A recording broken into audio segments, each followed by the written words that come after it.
Saludos amigos de su programa Así Vamos. En el día de hoy tenemos un programa muy interesante con una entrevista al doctor Salvador Ramos, quien es el secretario electoral del Partido Revolucionario Moderno y a su vez es el subdirector de la Comisión de Elecciones de ese partido que está organizando la convención para elegir sus autoridades el próximo 15 de mayo. Con él vamos a hablar de los trabajos del PRM de cara a esa convención y también en su condición de observador electoral de procesos electorales en América Latina, algunas de sus experiencias. Y también le preguntaremos sobre su función pública como director de la ONAP. Les invitamos a este programa, su programa Así Vamos, y en especial a esa entrevista que tenemos en el día de hoy. Gracias por acompañarnos y manténgase ahí en sintonía con el programa de todos ustedes, Así Vamos.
Pero sobre todo de saber que hay un compromiso de trabajo para que el PRD siga creciendo y fortaleciéndose.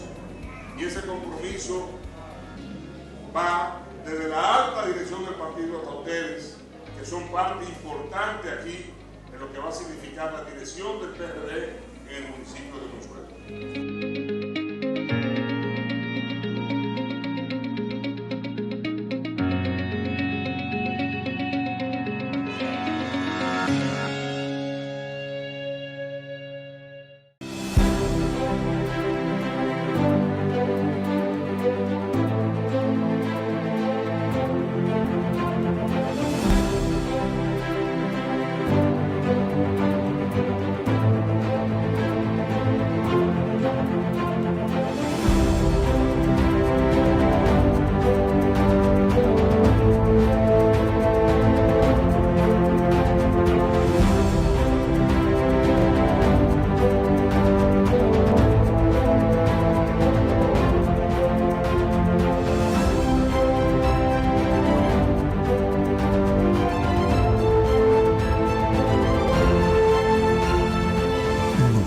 Cumplimos. Cumple con tu parte. El agua es vida. No la desperdicies. Corporación del Acueducto y Alcantarillado de Santo Domingo, CAS.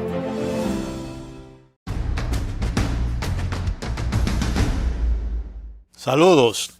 Tenemos aquí en compañía al doctor Salvador Ramos.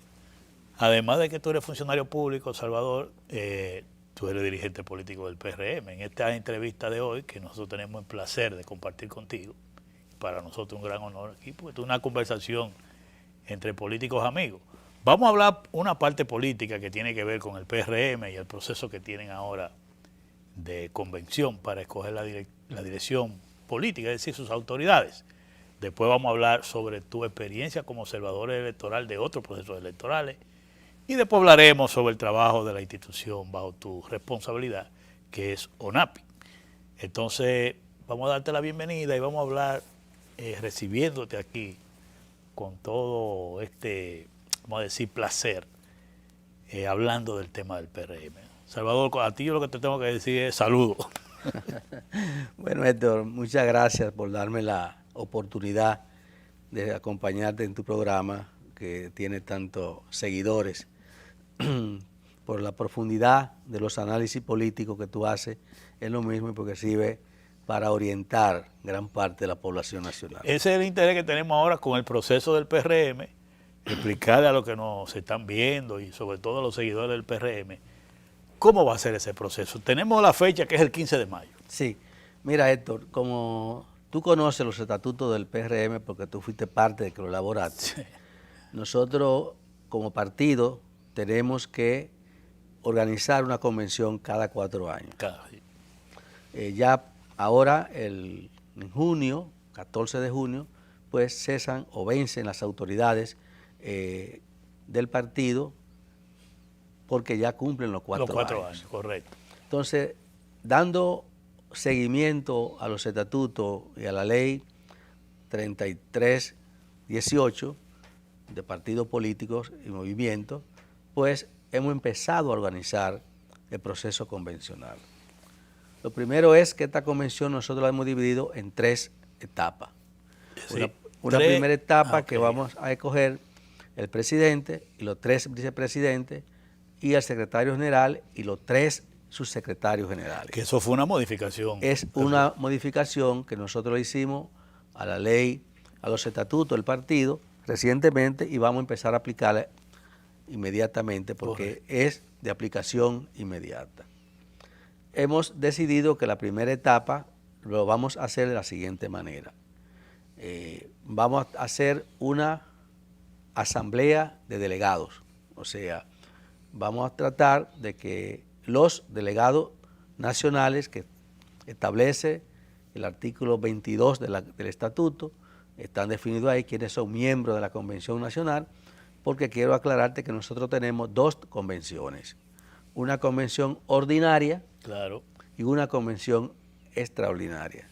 La convención ordinaria es aquella que elige las autoridades del partido y la convención extraordinaria es aquella que elige los cargos de elección popular y las reformas estatutarias y cualquier otra medida que el partido vaya a tomar de manera extraordinaria. Pues eso es importante que la gente entienda, que cuando tú vas a hacer una convención para escoger las autoridades del partido, tú estás hablando de una convención ordinaria. Ordinaria. Y cuando vas a hacer una convención para escoger los candidatos a cargo electivo de presidente, diputado, alcalde, y la reforma estatutaria, eso es extraordinario. Correcto. O sea, esos son 2 tipos de convenciones. Claro. Ahora estamos organizando una convención ordinaria. Perfecto. Los estatutos del partido establecen quiénes tienen derecho a participar en la convención ordinaria y quiénes tienen derecho a participar en la convención extraordinaria. Perfecto. En este momento, el estatuto establece que participa el Comité Nacional. Eso en este caso. En este caso, en la convención. Del modelo de delegado que cogieron. En la convención de delegados. Exacto. Que es la que vamos a aprobar. Que es la que van a aplicar. Que la aprobó la CI. Porque quiero aclarar, antes de continuar, que la CI es un órgano creado por ley y que nosotros lo establecimos en los estatutos también, que tiene independencia y autonomía para trazar la pauta de la organización de la convención.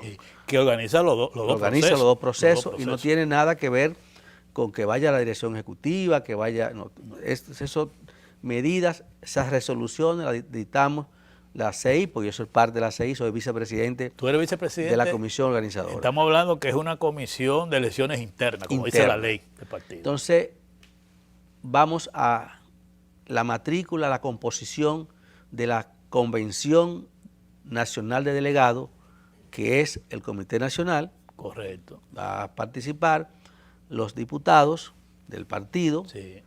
Van a participar los senadores, van a participar los miembros de la dirección ejecutiva, que por ende son del Comité Nacional. Van a participar los secretarios generales de todas las secretarías, más 2 delegados por secretaría. Van a participar los frentes de masa, con una representación de 2 o 3 por frente de masa, más de la mujer que tiene una cuota mayor y también la de la juventud que tiene una cuota mayor. Y los alcaldes entran ahí también. Los alcaldes entran los directores de distrito. Son muchos. Y entran fundamentalmente aquellas personas que de una u otra forma pertenecen a organismos territoriales. ¿Y ustedes estiman más o menos cuántos delegados tendría la convención? Nosotros tenemos aproximadamente, padrón lo estamos conformando, pero vamos por unos 2.600, 2.060 y tanto. Que serían convocados, no quiere decir que tienen que asistir todos. Exactamente, porque como tú conoces, en el PRM, en la convención del año 2018, hubieron muchos organismos que quedaron sin convencional. Que lo han completado que ahora. lo han ido completando y se van a completar ahora. Por eso la matrícula no está clasificada, porque hay una serie de organismos que no funcionaron y estamos tratando también de ver cómo buscamos el consenso para que esos organismos para que tenga elaboren. representación. Entonces, vamos a un voto universal de organismos. O sea, ¿quiénes van a votar? Van a votar todos aquellos dirigentes del partido, que estatutariamente tienen derecho a ir a la convención extraordinaria. Correcto. Entonces ahí es que van a elegir entonces a las autoridades. Entonces ellos van a votar el 15 de junio.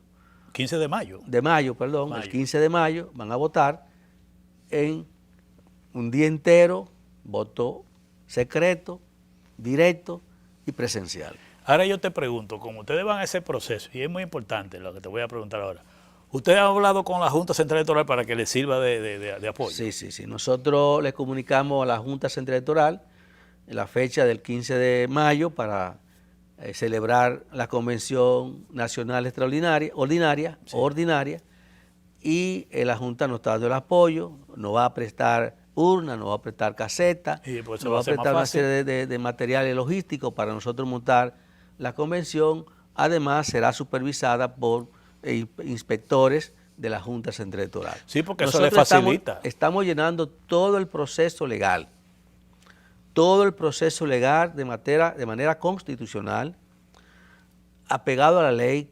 3318, apegado a los estatutos del partido, apegado al reglamento que nosotros nos dictamos para todo. O sea, es una convención totalmente legalista. Y con la presencia de la Junta. Y con la presencia de la Junta. Nosotros no estamos dejando brecha para que se pueda alegar que se violó el estatuto, que se violó el reglamento, que se violó la Constitución, que se violó cualquier normas que tenga que ver con la organización de la convención. Así hasta muchas decisiones del Tribunal Superior Electoral, del Tribunal Constitucional, nosotros le hemos acoplado para nosotros aplicarla en este proceso convencional. Ustedes llaman eso, como nosotros llamamos en política, blindándose por completo. Estamos blindando porque nosotros sabemos que siempre existen algunos desapresivos que están disgustados, que quieren crear un escándalo en medio tormenta en un vaso de agua, y nosotros le estamos dejando poca brecha para eso. Que si alguien se quiere ir al Tribunal Superior Electoral, pues prácticamente no va a tener ningún tipo de asidero legal, ni le va a prosperar ningún tipo de acción que quiera hacer con el proceso convencional. Mira otra cosa, Salvador. Entonces ustedes van a tener ahí dos planchas serían por las que se va a competir, ¿verdad? O sea, sí. Es como un sistema de plancha, un presidente con 3 vicepresidentes, un secretario general con 3 subsecretarios generales. Sí, van a haber dos planchas. Podrán presentarse las que se hayan presentado. Sí, porque es un proceso. Claro, entiendo que hasta ahora se han inscrito 2 planchas y otra a la Secretaría General solamente una sola. Con el voto va a ser de arrastre, va a ser personal, porque el presidente arrastra a los vicepresidentes, claro, y el secretario general arrastra a los subsecretarios generales, que correcto, son 3. Correcto. Y también aplicamos el método de la proporcionalidad, o sea que si participa otra plancha y saca una proporción de voto, pues se le va a aplicar el método Hon de la proporcionalidad. O sea que tenemos un sistema altamente democrático, o sea que si hay... y sensible a la apertura democrática de esta convención del PRD. Mira, muy interesante. O sea que si van 2 planchas a un nivel y pueden sacar uno un 60 y otro un 40, entonces ahí se aplicaría la proporcionalidad. Bueno, ganaría el de la mayor, pero entonces los vicepresidentes, los subsecretarios entrarían en proporcionalidad. Mira, muy interesante. Eso no se había dicho, Salvador, así. Porque sí. Te digo que es un dato interesante. Ese es un proceso altamente democrático. Tú inscribes 3 vicepresidentes, pero no quiere decir que los 3 van a salir con el presidente. Si hay más planchas compitiendo. Si hay más planchas compitiendo y le da una proporción, pues es posible que tú saques 2 o que tú saques 1. Es decir, que no tiene obligatoriamente que ser todos de la plancha que encabeza el presidente que gana o el secretario general que gana la convención. Muy interesante. Salvador, con el permiso tuyo vamos a hacer una pausa, pero vamos a seguir en el proceso, porque faltan algunos todavía detalles que es bueno que tú lo expliques. Con el permiso tuyo, pausamos.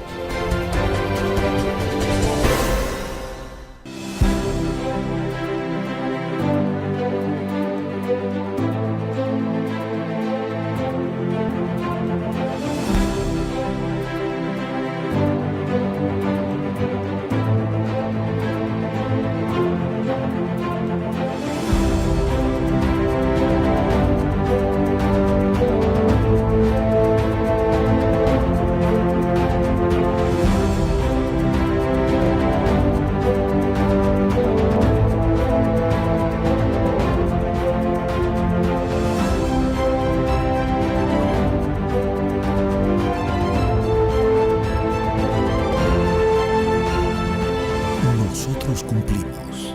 Cumple con tu parte. El agua es vida. No la desperdicies. Corporación del Acueducto y Alcantarillado de Santo Domingo, CAS.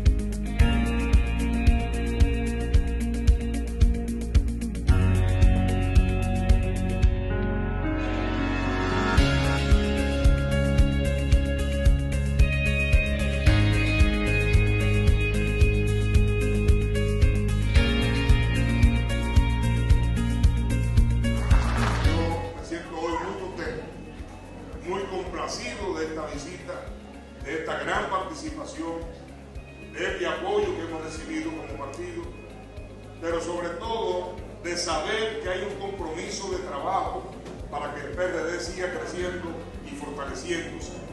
Y ese compromiso va desde la alta dirección del partido hasta ustedes, que son parte importante aquí de lo que va a significar la dirección del PRD en el municipio de Consuelo.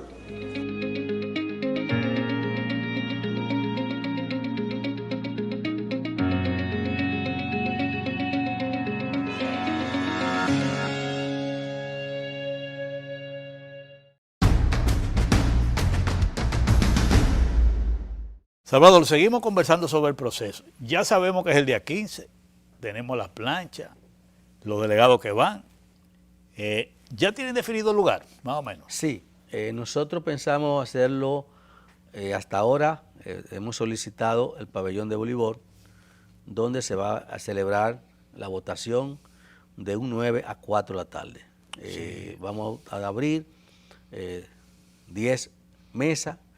Con cada mesa va a tener 100 y pico de electores que van a ir a votar, un voto electrónico y secreto, directo, como te decía ahorita, y van a votar durante ese día. La persona tiene la oportunidad de votar y regresar a su casa, porque nada más tendremos un centro de votación en el país. No se va a votar en la provincia ni en los municipios, solamente se va a votar en el Distrito Nacional. Tú sabes que el sistema es un sistema interesante, porque ustedes están haciendo una asamblea de delegados, pero que van a ir a votar de manera directa, cada uno, no es que van a tener a toda la gente reunido, vamos a decir, qué interesante. El día entero usted podrá... O sea, tú tienes un horario de votación. De votación de 9 a 4 de la tarde. Mira qué interesante. Y va la gente a votar y se va y regresa. Porque tú sabes que se está acostumbrado a que una asamblea de delegados es tú tener 2.000 gente sentados ahí y presentan la plancha y cosas ahí, pero en este caso ustedes lo que están es convocando a los delegados a un proceso de votación. Un proceso de votación. Qué interesante. Universal, sí, pero de lo que tienen derecho. De lo que tienen derecho, claro. Porque no es universal de todo el que quiera, no, es de lo que tienen derecho. Es interesante porque no va a haber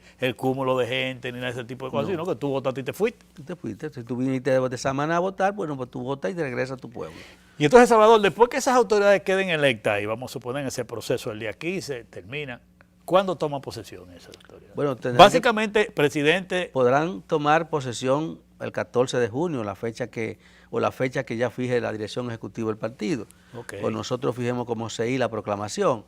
Y luego entonces entramos a la segunda fase. ¿Cuál es la segunda fase? La segunda fase es la que comenzará con la zona, los municipios, los distritos, las provincias y luego también la tercera fase que vienen las seccionales y las circunscripciones. Las seccionales la tienen para una tercera fase. Una tercera fase. Y las circunscripciones que también van a participar. Entonces viene ese proceso de abajo hacia arriba. Vamos a escoger todas las autoridades de todos los territorios, del territorio nacional, y cuando ya tengamos el Comité Nacional electo, que van a estar con la composición que tenemos, entonces se convoca para ese Comité Nacional, nombre los funcionarios que realmente tiene que nombrar el Comité Nacional, que son los secretarios electoral, organización, educación, los demás secretarios. Que ya será un Comité Nacional nuevo. Exactamente, Comité de Disciplina, Okay. Otro miembro más, la CEI no, porque la CEI cumple en el año que viene, cada 4 años, esa tendrá pero podrá renovarse si algún compañero sale electo o tiene alguna otra función que no le interesa. Pero prácticamente esa es la metodología de nosotros. Vamos hasta culminar con la escogencia, la elección de todas las autoridades del partido a nivel nacional. Y esa fase de zona hacia arriba, ¿tiene fecha? ¿Ya usted tiene fecha más o menos, periodo? No tenemos fecha porque nos hemos concentrado en la organización de la primera fase. Una vez que nosotros concluimos esta fase del 15 de mayo, pasamos con la segunda fase, que debe ser lo más rápido posible. Claro, o sea, porque debe ser antes del 14, ¿verdad? Antes del 14, no, puede ser después. Puede ser después, pero no muy tardío. Cuestión de que nosotros terminemos esa fase quizá en un mes o dos después de mayo, el 15 de mayo. Sí, pero sí pueden poner en posesión las nuevas autoridades a nivel de presidente. Sí, pueden entrar a posesionar. Porque ya están electas, esa fase se culminó. Correcto. Entonces ya ellos son la autoridad del partido por 4 años más electa. Sí, y lo de las seccionales sería el mismo sistema también, entonces. También, todo el mismo sistema. O sea. Bueno, ya sabemos que esto va, como quien dice, el PRM entra en su convención desde el 15 en adelante sin pararse. Lo que queremos es que este proceso convencional va a movilizar el partido a nivel nacional, va a crear una estructura dirigente nuevo, va a poner el partido en contacto con el pueblo, con sus dirigencias, con las personas que de una u otra forma están interesados en venir al partido. Porque como un partido que estamos en el gobierno, prácticamente hay muchas personas que están tocando la puerta. Y esta es la oportunidad de ir a entrar al partido, ya sea en un comité electoral o en un comité afectivo, y empezar a hacer carrera política en el partido, en el PRM. Y ya ustedes como comisión de elecciones, en este caso, han estado bajando a las estructuras del partido con el tema de los delegados. Sí, prácticamente sí. Porque le queda poco tiempo, el 15 de mayo ahorita. Bueno, ayer sábado prácticamente los delegados, los enlaces del partido bajaron a todas las provincias, tanto de electoral como organización, como educación y tecnología, bajaron en comisiones a cada provincia para convocar a asamblea para explicar el proceso de convención de la primera fase y además para motivarles que ellos tienen que venir aquí a expresar su voto en el Distrito Nacional. Sí, sobre todo estas informaciones que tú estás dando aquí en este programa, de que es un horario de votación, el lugar, todo ese tipo de información tiene que tenerla. Porque, porque la gente está acostumbrada a un delegado a una asamblea. Sí, a veces puede decir, bueno, pero fue manipulado. No, el voto es directo. Usted va directa, vota a su urna y usted tiene también un voto secreto. O sea que no hay manipulación, ni levántame la mano, no. Tiene derecho, al final se va a hacer un escrutinio. Y se van a levantar las actas de escrutinio de la mesa que de la expresión de la Es un proceso de voto directo y secreto de los delegados. Y además, usted va a votar electrónico, pero va a generar un voto, un recibo, que usted lo va a echar en una urna. Sí, claro. O sea y eso te genera un registro de concurrente. Un registro de concurrente, prácticamente. Muy bien, eso está muy bien. Eso es que establece el quórum. Eso debe ser el quórum. Está el quórum ahí y además de eso está electrónico y está manual. Claro. Ahí es donde el apoyo de la Junta juega un papel importante. Sí. No, nosotros estamos organizando, te reitero por tercera vez, un proceso totalmente organizado, limpio, transparente, para que no quede la menor duda de que este proceso, las autoridades que salieron de ahí, del proceso convencional, tengan la legitimidad y la legalidad de la militancia y la dirigencia del partido. Muy buen trabajo. Bueno, yo espero, Salvador, que tú lo mantengas al tanto Siempre de ese así. proceso para uno, Vamos a a tener... través de este programa, sea contigo o con cualquier otro Sí, dirigente, sí.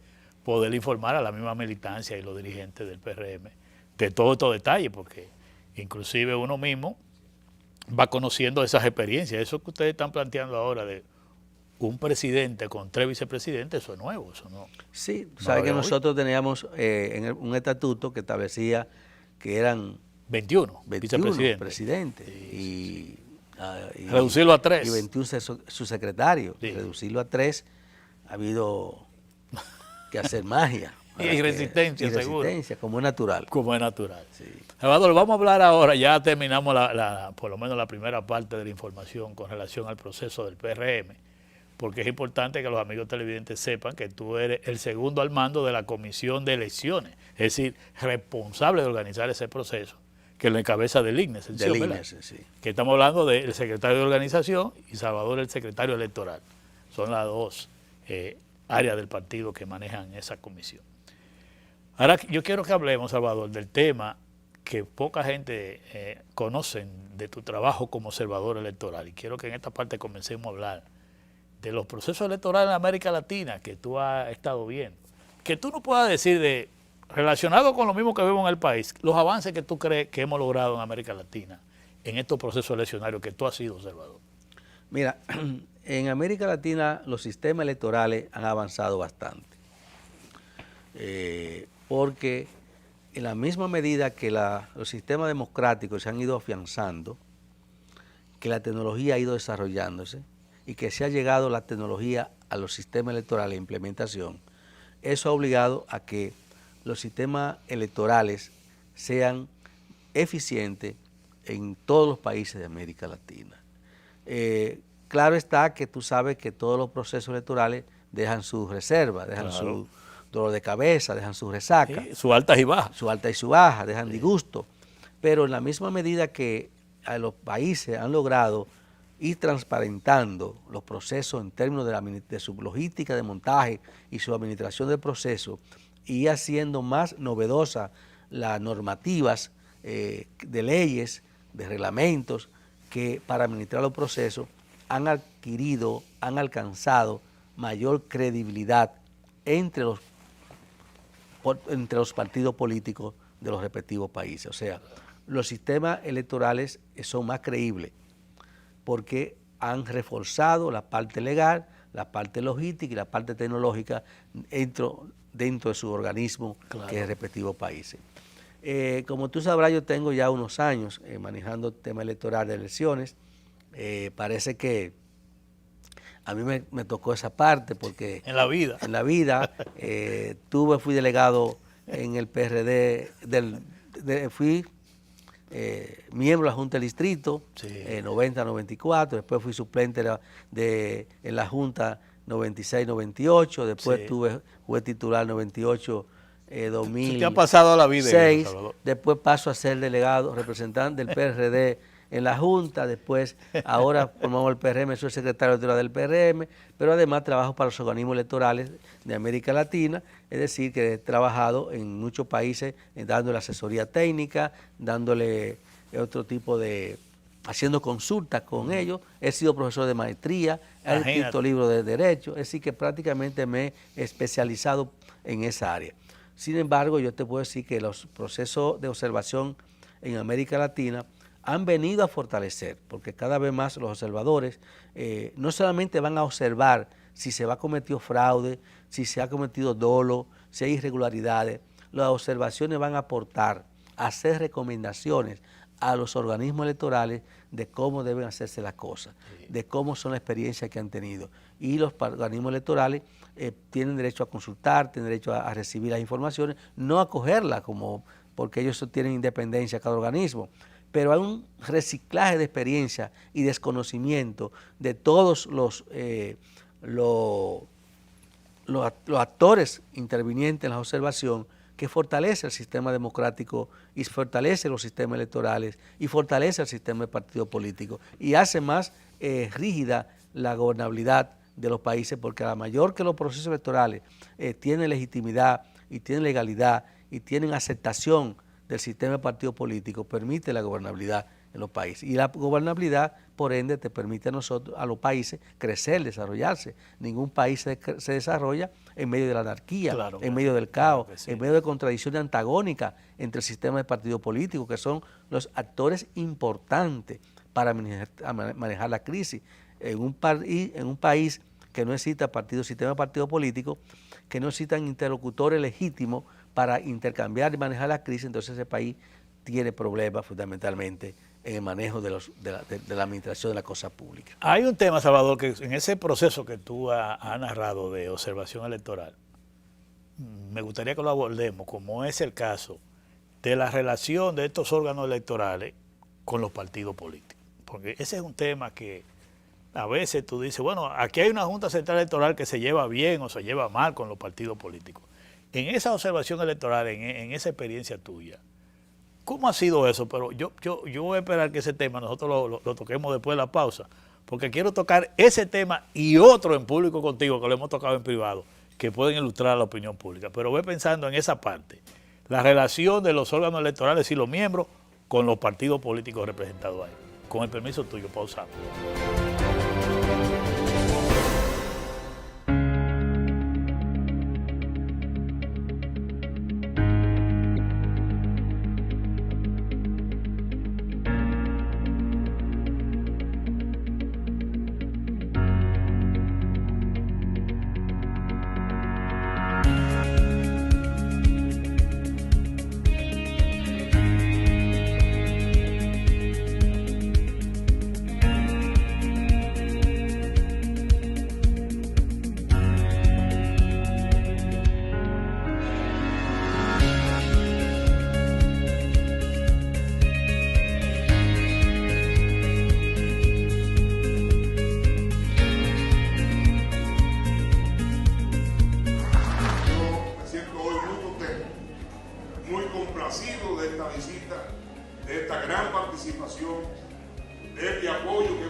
Pero sobre todo de saber que hay un compromiso de trabajo para que el PRD siga creciendo y fortaleciéndose.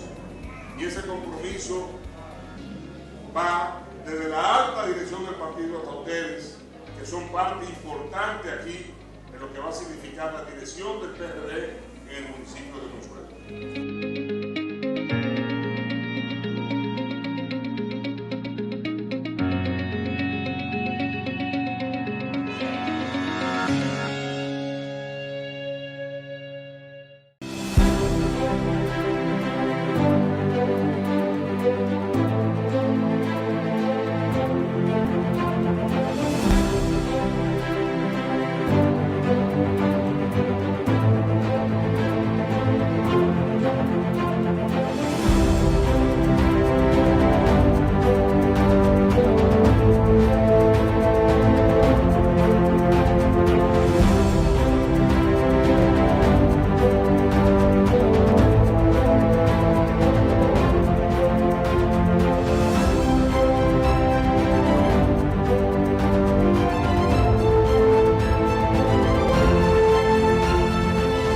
Nosotros cumplimos.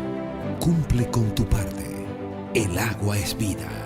No la desperdicies. Corporación del Acueducto y Alcantarillado de Santo Domingo, CAS.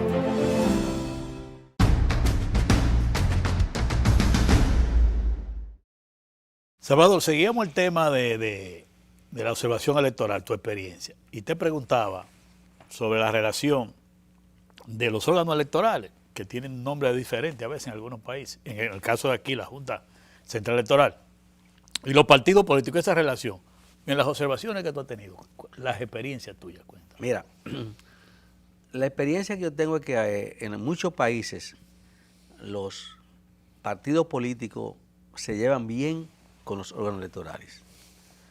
Y esa trayectoria o esa práctica de llevarse bien está fundamentado en que el órgano electoral reconozca que los actores principales del proceso son los partidos políticos. Esa es la primera visión. La primera visión que tiene. O sea que los órganos electorales no son un órgano impositivo de imponer, es un órgano concertador, es un órgano que escucha a los partidos políticos, es un órgano que permite que los partidos políticos se entiendan en lo que se debe hacer.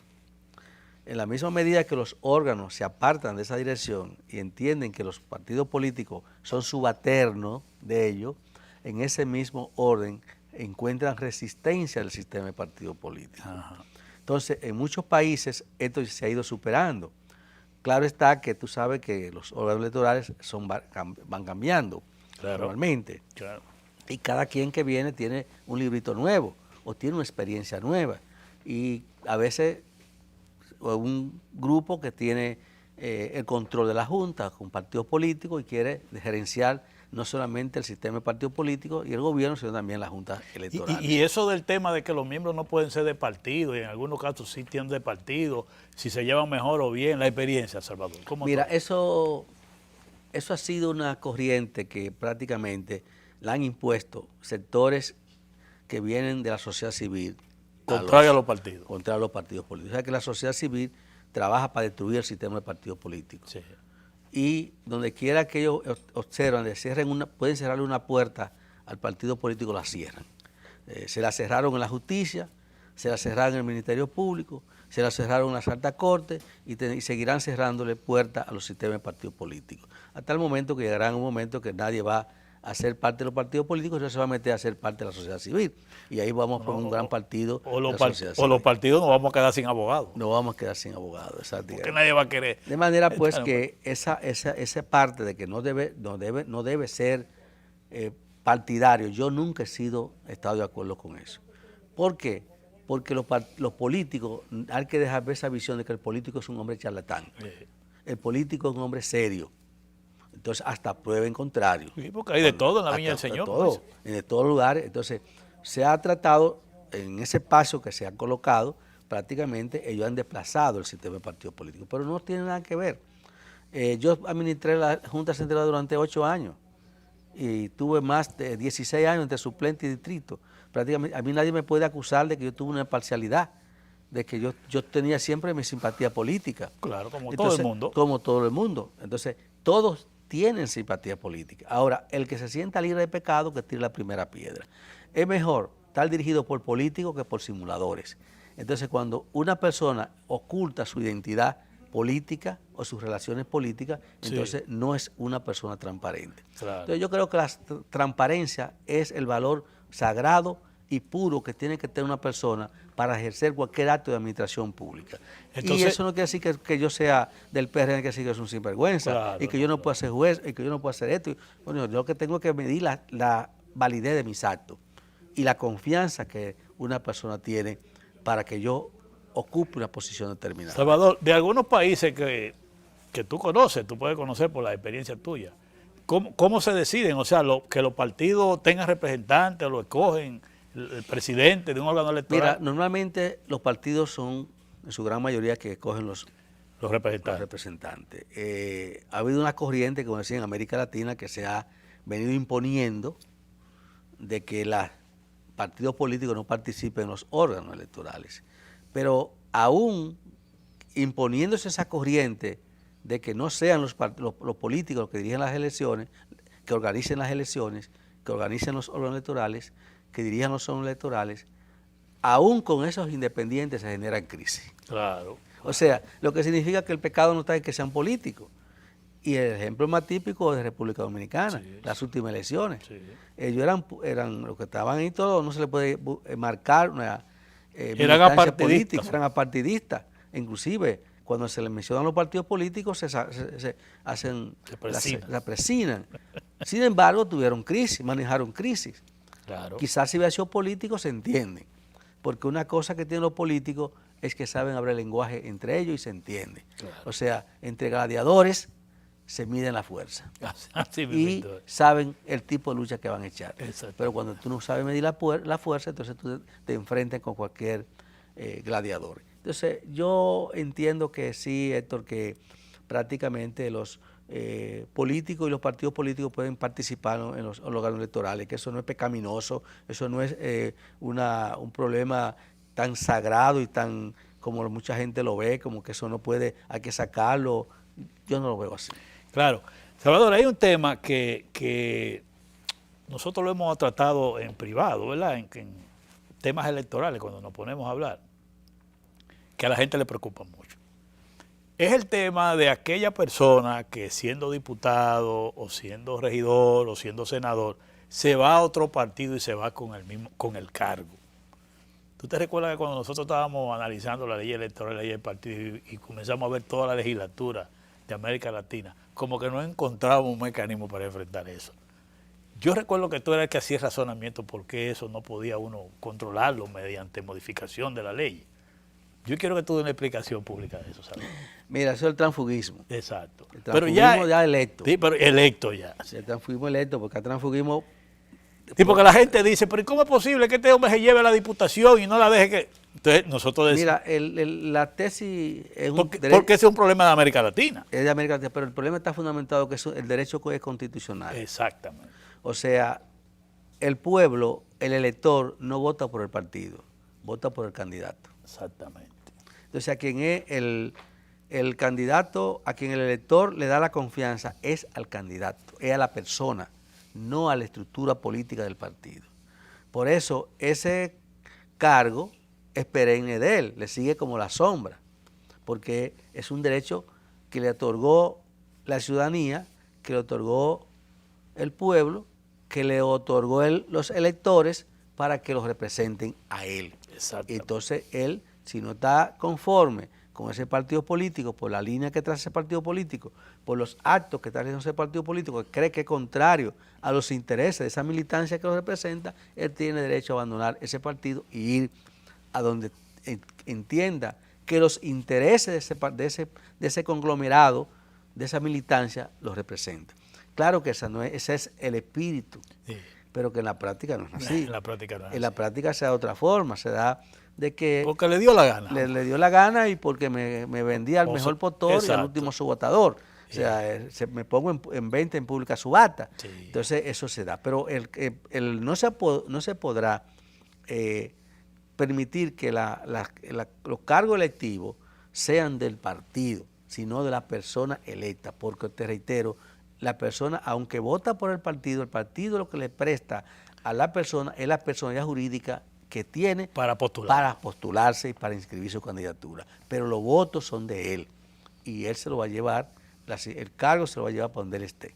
Por eso es que, y eso es bueno que tú lo explicaras, y yo quise que tú lo explicaras, por eso es que como tanta gente dice, pero ¿y por qué no le quitan la diputación si eso es del partido? Ya Salvador acaba de explicar. Y yo en muchos temas que hemos hablado de eso, y cuando he dicho, señores, nosotros revisamos toda la legislación de América Latina, contigo a la cabeza, y no encontrábamos cómo sancionar eso. Sí, es difícil. Sí, no, eso es difícil. Por eso por las explicaciones que tú das de tipo legal. Y hasta yo recuerdo que eso tenía que ver con temas de tipo constitucional. Claro, tipo constitucional. El voto es directo del candidato electo. Sí. Que eso llegó a traer situaciones en Colombia de gente que hasta que mataban legisladores porque decían, para poder implantar como el terror, algo así. Pero era bueno que tú lo explicaras porque es un tema que a la gente hay que ilustrarlo, porque muchos, sobre todo a los dirigentes políticos que conozcan esa explicación. Claro, esa parte se confunde, como yo a veces tengo que decirle a los estudiantes en las aulas que yo imparto, que me dicen, pero que hay diputados que no saben leer y escribir. ¿Y cómo va a ser diputado? Yo dije, miren, él no es un académico ni un intelectual que se busca para ser legislador. El legislador es un líder comunal, un representante de la comunidad. Es el que vive al lado de la cañada, es el que está al lado del campesino, sembrando la tierra, que va al cementerio, que va a la iglesia, desarrolla un liderazgo comunal. Entonces, cuando esa persona vota por lo que representa en esa comunidad, por el liderazgo de aceptación que tiene. Claro. No están votando porque yo soy abogado, porque soy un académico, porque soy un intelectual, porque tengo 10 libros, no. Para eso el Congreso tiene comisiones asesoras que preparan los proyectos de ley y que le dicen cuáles son las inquietudes y lo convierten y le dan el perfil de un proyecto de ley a lo que tiene. O sea, son muchas cosas que realmente... Eso es correcto, porque inclusive eso tiene que trabajarse mucho en lo que es enseñar al ciudadano a votar bien. Porque si tú quieres buenos legisladores, es el ciudadano que lo elige. Él que lo elige. Si tú lo eliges, si es malo, es porque tú votaste por él. sobre todo en estos tiempos que tenemos dificultades con algunos legisladores. Así es. Salvador, se nos está acabando el programa, pero ¿y cómo va la institución bajo tu dirección? Será otro día que vamos a hablar de eso. Bueno, de ONAPI, ¿cómo va? ONAPI, ¿Tú vas a cumplir 2 años? Sí, ya tengo 1 año y 9 meses, Sí. lo que llevamos en el gobierno. Mira, ONAPI, te voy a decir rápidamente, nosotros terminamos de celebrar la semana de la PI, o sea, la semana de la propiedad intelectual, que es el 26 de abril mundial. Sí. Ahí hicimos un acto un masivo, vinieron un expositor que nos mandó la OMPI de Ginebra, dictamos una conferencia sobre la innovación, la juventud y el futuro, hicimos un encuentro con las universidades para hablar de investigación, de tecnología, innovación y proceso de investigación sobre marca, patentes.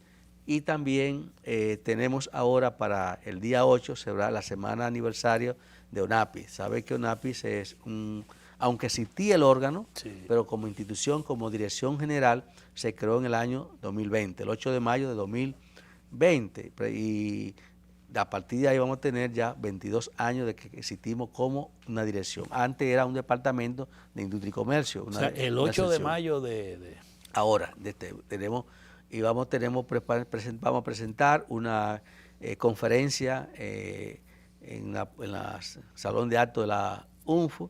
Vamos a hacer una feria de innovación y tecnología. Vamos también a abrir campamentos de veranos y vamos a hacer otros encuentros de presentaciones de varias patentes y marcas colectivas que tenemos aprobadas para celebrar la semana aniversario. También vamos a hacer una misa, una eucaristía en esa fecha. O sea que vamos a celebrar la semana, el 22 aniversario de que se dictó la ley 2000, que es la que contempla la creación de la institución que hasta hoy me toca dirigir. Caramba, bueno, Salvador, éxito en esa semana aniversaria, ¿verdad? Gracias, de la Héctor, institución. por darnos la oportunidad de hablar aquí contigo. No, está bien, le daremos seguimiento y a lo mejor participamos de alguna de esas actividades para acompañarte ahí.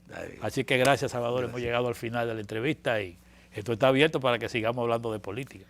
Tú tienes que venir más aquí a hablar de estos temas electorales que sirven de capacitar a nuestros dirigentes políticos, como ese que tratamos, de los órganos electorales y del transfugismo con la candidatura postelectoral que ya hablo. Así que pues, en otra ocasión vamos a seguir hablando de esos temas. O sea, te agradecemos tu presencia aquí. Gracias, Héctor, siempre a tus órdenes. Bueno, gracias. Pausamos.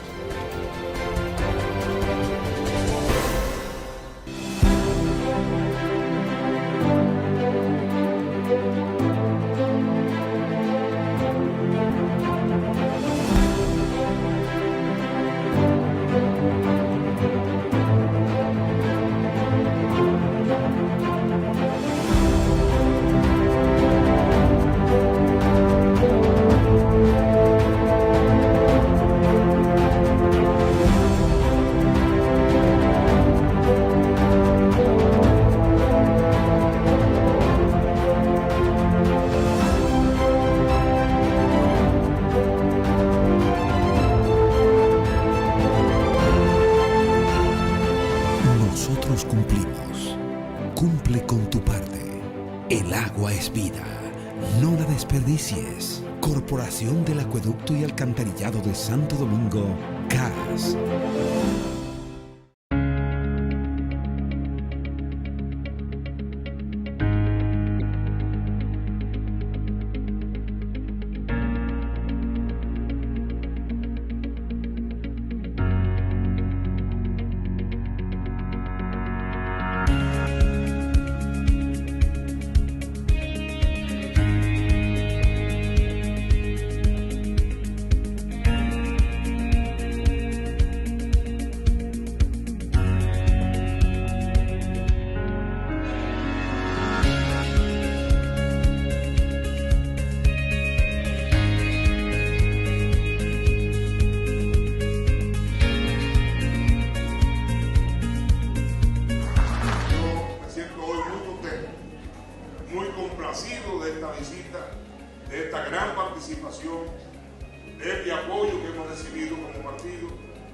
pero sobre todo de saber que hay un compromiso de trabajo para que el PRD siga creciendo y fortaleciéndose.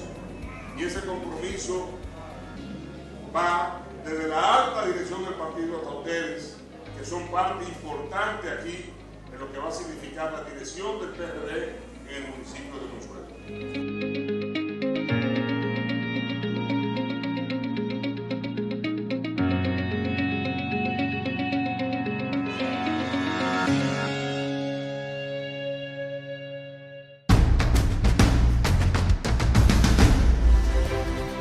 En esta semana ha estado muy activo, pudiéramos decir, un tema que ha inquietado a toda la sociedad dominicana. Y es el tema que tiene que ver con las muertes de personas en hechos que se han generado en cuarteles de la Policía Nacional.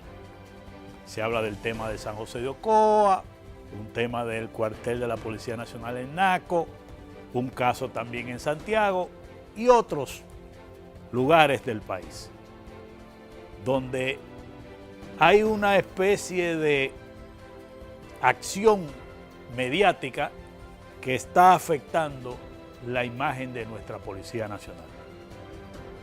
En torno a ese tema, mi reflexión es la siguiente. Lo primero es que lo que tiene que ver con la inseguridad ciudadana, la violencia, y en el caso de la Policía Nacional, es un tema que debe abordarse fuera de simpatías políticas partidarias, que hay que verlo como un problema del país, no verlo con pasiones políticas partidarias, y que tenemos que verlo desde el punto de vista de ver cómo resolvemos, cómo enfrentamos la situación por la que estamos pasando. Pero en segundo lugar, también tenemos que tomar en cuenta que no podemos caer en un populismo de desacreditar más a nuestra Policía Nacional.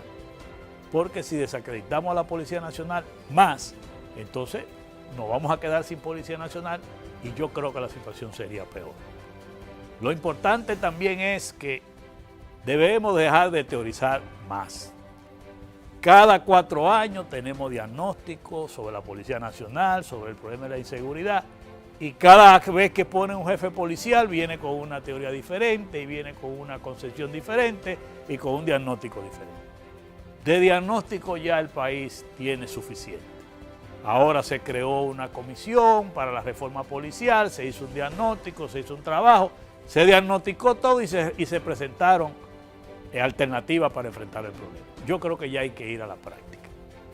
Y la práctica, para resolver el tema, vamos a decir, o enfrentarlo, hay que entender que esto es un proceso que no es de la noche a la mañana. Pero teniendo claro que con esos policías es que tenemos que trabajar. Lo que no sirve, usted lo aparta. Y lo que sirve, usted lo va a utilizar. Pero todos sabemos que hay que mejorar condiciones. Ahí entra un factor determinante, que es el factor recursos económicos. Si queremos una buena policía, tenemos que invertir. Si queremos enfrentar el problema de la inseguridad ciudadana, tenemos que invertir, porque ese es uno de los principales problemas del país. Cada vez que usted hace una encuesta, tenemos el problema del costo de la vida, el problema del desempleo y el problema de la inseguridad ciudadana. Es decir, que es una tarea del país, no solo del gobierno, entender que tenemos que enfrentar el problema de la inseguridad ciudadana. Y ahí juega un papel importante la Policía Nacional. Hay que entender que con esos policías, con esa policía, es que tenemos que ir mejorando a la policía, mejorándola en sus condiciones de trabajo, en su salario, en sus atenciones, en su equipo, en su capacitación, en la educación, todo, y también en la educación del ciudadano.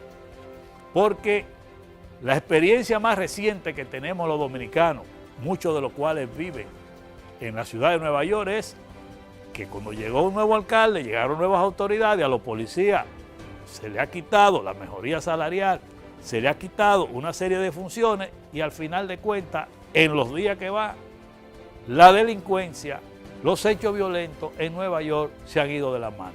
¿Por qué? Porque una policía, que era la que estaba enfrentando esa situación, comenzaron a afectarle sus condiciones de trabajo y una serie de medidas que debilitaron a esa policía. Esa experiencia es reciente. En el caso de la República Dominicana, No hay quien conozca más la situación que se da en nuestra sociedad, en nuestro barrio, en nuestro pueblo, que los propios policías. Desde arriba hasta abajo. Ahí hay mucha gente buena, hay mucha gente profesional, hay mucha gente capaz, como también hay gente mala, como todo en la viña del Señor. Lo que hay es que tratar de identificar los mejores que tenemos, capacitar, invertir, educar, pero también ir avanzando en la incorporación de nuevos ciudadanos a la Policía Nacional con otra visión. Pero eso lleva un proceso. Y en ese proceso es que tenemos que trabajar.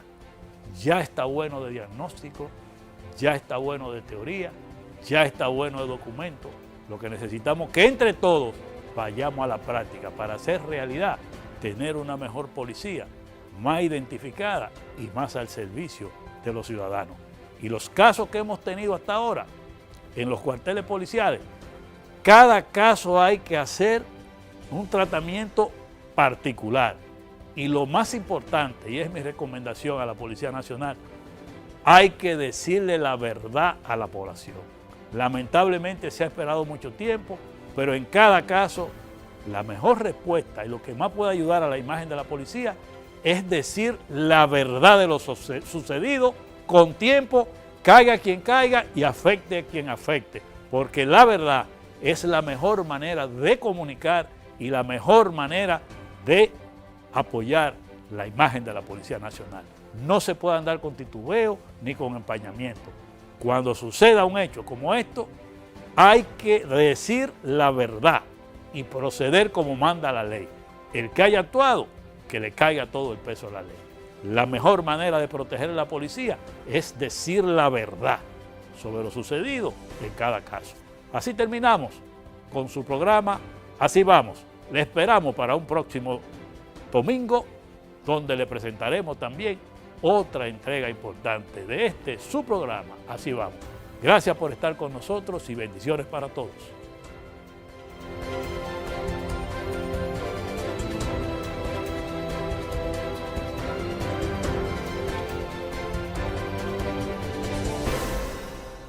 Electorales en América Latina, algunas de sus experiencias. Y también le preguntaremos sobre su función pública